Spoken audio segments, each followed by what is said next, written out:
U Goraždu je obnovljen rad streljačkog kluba koji djeluje pod imenom Alfa. Pokazao se kao pun pogodak obzirom na veliku zainteresovanost i posjetu predsjednik kluba Džebrail Bajramović. Vlastitim sredstvima obnovio je opremu i stvorio dobre uvjete za sve posjetioce.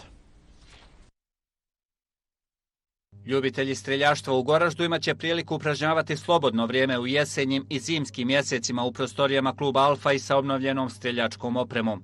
Naime, predsjednik kluba Džebrail Bajramović uložio je 15.000 maraka u nove vazdušne puške, a svi koji prvi put dođu imaju pomoć licenciranog instruktora koji će u narednom periodu držati i teorijsku obuku o nošenju i rukovanju naoružanjem. Ovdje koristimo u ovome prostoru vazdušno naoružanje, vazdušne puške, ovisno o brzinama, znači imamo puške koje ne treba da se prijave MUP-u, a imamo puške koje smo prijavili MUP-u zbog brzine i samog udara i opasnosti da ne bi došlo do nekih problema, ne do Bog. A što se tiče samog načina gađanja i načina termina i ostalog, mi smo osnovali i Facebook stranicu, Instagram stranicu, ima više i tako da obavještavamo naše članove i one koji su zainteresovani da mogu doći ovdje. Streljana je na raspolaganju svih 7 dana u sedmici od 19 do 22 sata, s tim da se planira produženje radnog vremena vikendom obzirom na veliku zainteresiranost. Svaku večer imamo ovdje 10-ak omladinaca, uvijek različiti dolaze.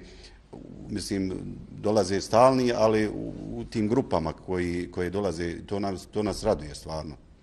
Ukoliko se ne pridržava pravila, svaki sport je opasan, pa tako i streljaštvo. Odgovor je predsjednika kluba Džebraila Bajramovića na pitanje može li doći do neželjenih posljedica. Fokus stavljamo na sigurnost kad je u pitanju i samo rukovanja. Prvo se ljudi upoznaju sa načinom rukovanja, punjenja i ispaljivanja i onda tek samostalno počinje jedan strijelac da rukuje naoružanjem. Svi koji žele dobro su došli.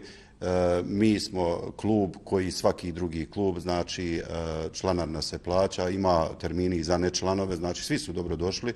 Mi ćemo objasniti na koji način i nečlanovi i članovi mogu da ovdje koriste termin, naravno uz prisustvo naših instruktora. U streljaštvu se danas okušao i naš snimatelj Salko Muraspajić koji je bio tik do odličnog rezultata.